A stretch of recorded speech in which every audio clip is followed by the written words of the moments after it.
Hello and welcome to Extra Innings on National Sports Radio. I am Van Noland alongside Owen Noland. We are back for, the first normal episode of Extra Innings in 2 weeks for you normal listeners. Last week we had SBCLA, so Eli Lesser, the Commissioner of National Sports, let us host a Extra Innings type show on Tuesday. It was a little later. It was Pacific time. Well, actually, it was like 10 o'clock Mountain Time, but... Was it that late? Yeah. Was it that early? That was 9 o'clock Pacific Time. Actually, it was 9:30 Pacific Time. So we were probably like 10:30 Mountain Time. So maybe not a lot of the regular Extra Innings listeners got the chance to listen, but we had a whole cast of NSR members that went to SBCLA last week that joined us for the podcast. A great show. If you haven't listened to that, I highly recommend it. You get to hear more than just Owen and I talk. Which is probably good sometimes. Probably good, yes. But we are back now with the normal installment of Extra Innings. And we're going to start, just like we normally do, with the Prospect Roundup. Owen, what do you have? Yes, the Prospect Roundup for games of August 13th, that's yesterday. Lots of top prospects on tonight's edition of the Prospect Roundup. We start with the number 3 overall prospect in all of baseball, Eloy Jimenez. For AAA Charlotte, that's the Chicago White Sox AAA affiliate. Last night he went 1 for 4 with a home run. It was a 3-run homer. So the number 3 overall prospect showing off his power with a 3-run homer last night for AAA Charlotte. Again, that's Eloy Jimenez, an outfielder in the Chicago White Sox organization. Our next player is a player that was recently traded. Blue Jays outfield prospect Billy McKinney was sent to Toronto as part of the J.A. Happ deal before the deadline that sent J.A. Happ to the New York Yankees. Well, Billy McKinney is another top prospect in baseball. And yesterday he went 2 for 4 with a home run, a triple, and 3 RBIs. It was his first home run as a member of the Toronto Blue Jays organization.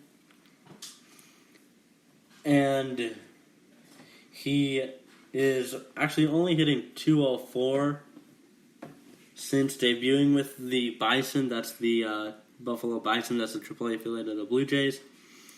But prior to being traded, he had been hitting well in the New York Yankees organization.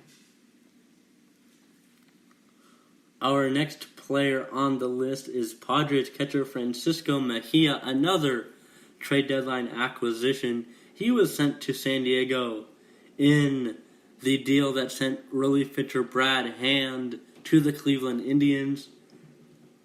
Francisco Mejia is the number 21 rated prospect in all of minor league baseball, widely regarded as one of the top catching prospects in all of minor league baseball as well. And last night he proved why, going 2 for 4 with a home run and an RBI. Francisco Mejia, that's a catcher in the Padres organization playing for the El Paso Chihuahuas. And with that, that will conclude tonight's edition of the Prospect Roundup presented by FireFan. Be sure to download the FireFan app on your mobile device today. And with that, that concludes the minor league portion of the show. We send it over to Van with some injury news. Yes, some big injury news, as a matter of fact.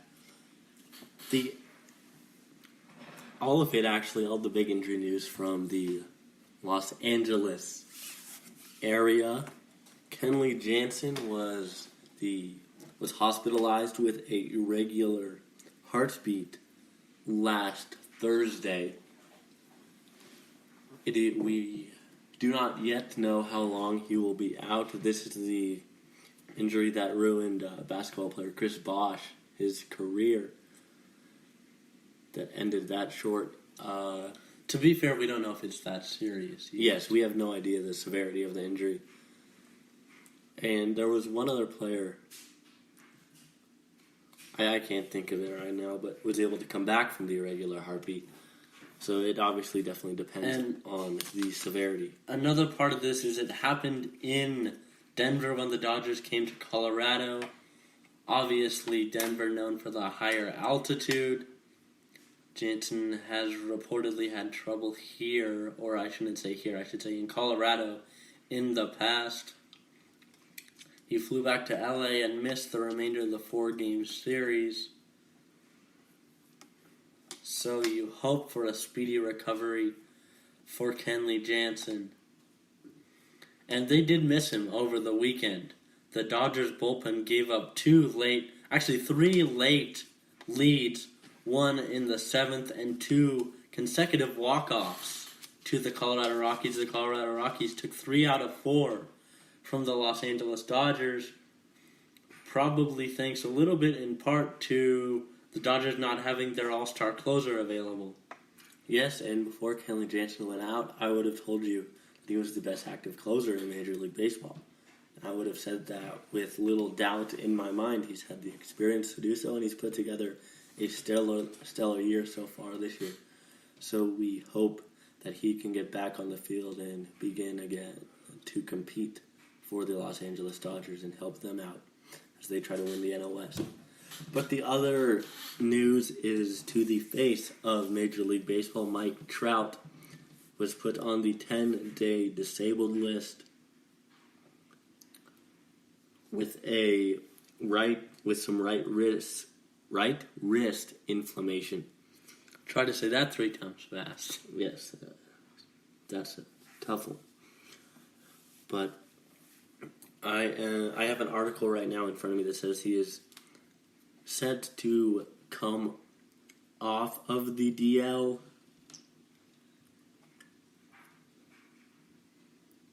as of Thursday, and I know they put him on the DL last Friday, and I think it must have been retroactive of the past Monday, I guess. Yes, he'd been dealing with this for a while. He'd been out of the lineup for, I think, 5 or 6 straight games before they finally put him on the DL. Yes. So it had been bothering him for a while. Yes. So Mike Trout looks to return soon. He could return, I think, as early as, Thursday is eligible to come off the DL, but I think more likely return would be early next week, if not late this weekend. And this is interesting, too, what it does to the AL MVP race. Mike Trout, along with Mookie Betts and J.D. Martinez, were the 3 that you look at and say those 3 have the most legitimate shot to win the AL MVP. Almost certainly now it will go to a Boston Red Sox, Mookie Betts, or J.D. Martinez. Van, I hate to put you on the spot here, but who do you think takes home the AL MVP? For me, it's J.D. Martinez. At one point this year, he was on pace to win the Triple Crown. Is he still on pace to win the... I don't know if he is still on pace to win the Triple Crown, but when you're putting up Triple Crown type numbers, that is obviously very impressive. This year he has a 5.6 WAR and is hitting .333. Already has 104 RBIs, closing in on 40 home runs right now. He sits at 37. So a stellar year so far for J.D. Martinez. I am going to have to disagree with you. I'm going to say Mookie Betts. There are 2 things that Mookie Betts does that J.D. Martinez does not do. And that's play defense and run the bases. J.D. Martinez is a designated hitter. Yeah. Mookie Betts is a Gold Glove right fielder. You see, but Mookie Betts has 63 RBIs. And doesn't he hit leadoff? He's a leadoff hitter. That's a good point. That's incredible for a leadoff hitter. That's a fair point. You factor in that run production, that power out of the leadoff spot. It's like Charlie Blackmon a year ago for the Rockies. A historic leadoff season for Blackmon. I'm not sure how Mookie Betts' numbers compare. Yeah, let's see Charlie Blackmon. Yes. Because there was talk about Charlie Blackmon having the best year in terms of run production from a leadoff hitter. So last year, Charlie Blackmon drove in 104 RBIs and hit 37 home runs, which is actually exactly what J.D. Martinez already has. J.D. Martinez is not a leadoff hitter. Exactly, but do you think Mookie Betts can get to that level of Charlie Blackmon? With How many RBIs? home runs did you say Betts had? 27, so he would need 10 more. Can he hit 10 in a month and a half? That's going to be tough. But you have to remember, you have to put Charlie Blackmon's season in context last year. That was a historic season, any way you look at it, from a leadoff hitter. So Yes. to say that's what Betts needs to win the MVP, I don't think that's true. He's a better defender than Blackmon is. He's faster. He's a better base runner than Charlie Blackmon is. So there are He other already things. has more stolen bases. Yes, he already has more stolen bases than Blackmon did a year ago. So there are other things that'll factor in than just the RBIs and the home runs. And if Betts hits 30 home runs and drives in 75 or 80 runs, I think he should win the MVP. Charlie Blackmon did also lead the National League in hits, runs, as well as plate appearances. So the quantity was definitely there, quality and quantity. Let's see how many Mookie Betts right now is 138 hits. Charlie Blackmon had 213. I don't know if Mookie Betts gets to the 213 mark of Charlie Blackmon last year, but certainly makes a great case. Yes, he definitely does. That's a race to watch in Boston. The MVP race, something if you're a Red Sox fan or even if you're not a Red Sox fan to look out for in the coming weeks. And with that, we will take a look at the standings. We've got division races heating up, especially in the National League, where we've got really tight races all throughout. So starting with the National League, in the NL West, the Arizona Diamondbacks currently sit at 65 and 55, a game up on both the Rockies and the Dodgers. Three teams really close. Even the Giants are only 5 out in the West. Excuse me. In the East, you've got the Braves and the Phillies. They seem to flip-flop every time I look. Now the Braves are on top. They're 2 games ahead of the Philadelphia Phillies for the NL East crown. And in the Central, you've got the Brewers and the Cubs battling it out. And don't count out the Cardinals just yet. They may have fired their manager, but they're still in contention. The Cubs and Brewers trail the Cubs by 2 games in the Central. Cardinals 4.5 out. And then Don't forget in the National League about the Washington Nationals. Currently, they have been struggling. Last I checked, last week they had gotten it down to 5 games out, but now they are 7.5 games out. They are on a 2-game losing streak, but they are just 5.5 out of the wild card. So the Nationals certainly make a case there. yes, the Nationals, the Pirates both have a chance to sneak into a wild card. Pirates 5 games out of the wild card, and then all the teams I mentioned, the Dodgers, Rockies, Cardinals, Phillies, and Brewers, all fighting for a wild card spot, or hopefully at least they hope they win the division. It's going to be tough to win a wild card. The Brewers hold a 1-game lead over the Phillies for the first wild card spot. The Phillies hold a 1.5-game lead over the Cardinals, a 2-game lead over the Rockies and Dodgers for that second wild card spot.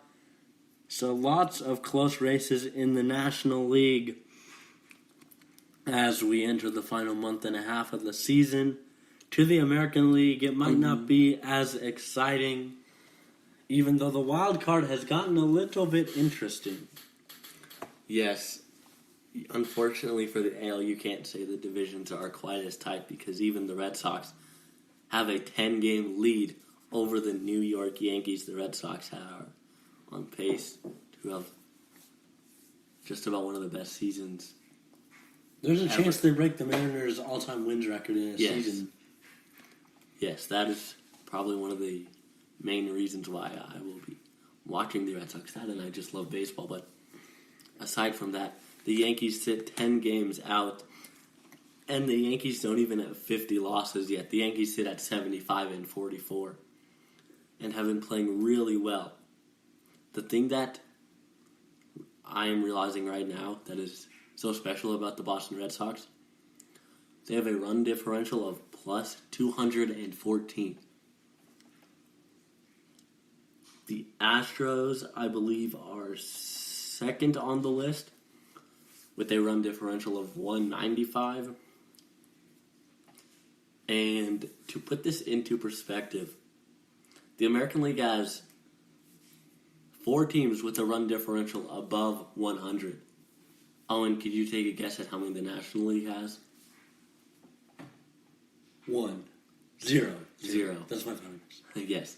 The National League does not have a single team that has scored 100 more runs than they have given up.